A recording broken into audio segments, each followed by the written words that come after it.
So the party starts the session swept back in time by a mysterious entity. And while some things have stayed the same as our party enters the city, or the encampment, rather, of the faithful Luthiel, some items seems to have changed. More specifically, or most notably, is the new compatriot of the party, Bismuth. He is wary of the group, though rightfully so, considering they just met. But he does agree to help aid them in their mission to try to figure out what is causing this issue between the faithful of Luthiel and the children of the Blood Chalice, and find the real answer and stop whatever it is.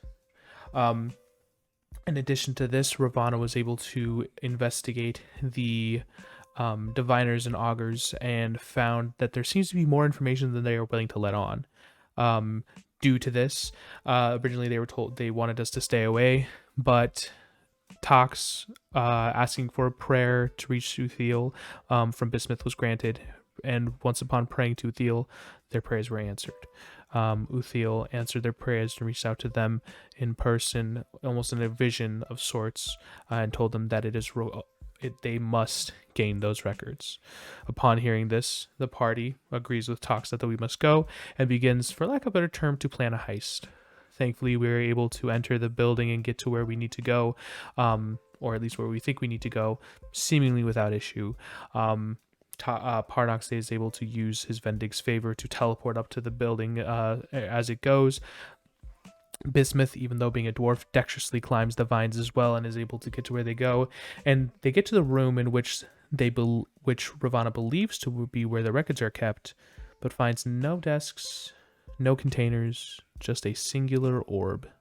Similar almost to a floating miniature sun, but instead of this orange and red coloration and heat, it instead is just speckles of pale blue moonlight. As they look towards it, Tox is the first one to touch the orb, and soon everyone else follows suit.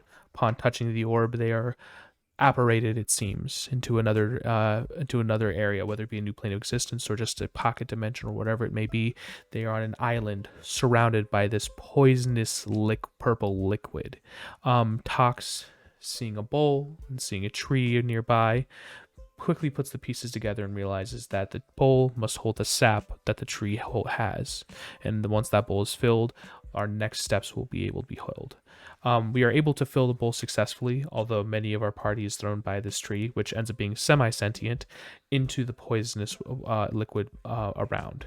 Half of our party, while alive, half of our party ends up poisoned.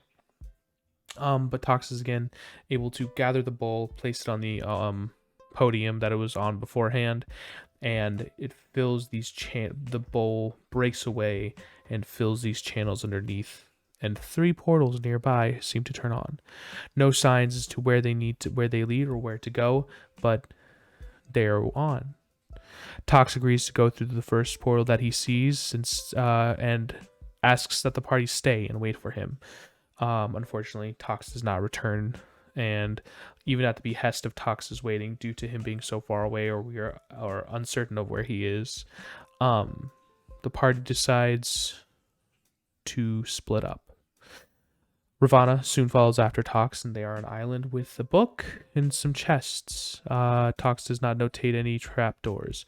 Parnox and Isaac are on another island, very small, with one object that they are unsure what it is, it seems, currently.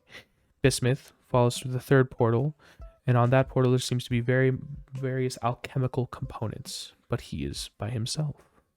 And that is where our session ends, as the party is split up between 3 islands, potentially miles or potentially eons of traveling away from each other. Of how far that distance is, though, we do not know. And what awaits our party with these puzzles that are in front of them, we also do not know. But that is for next time.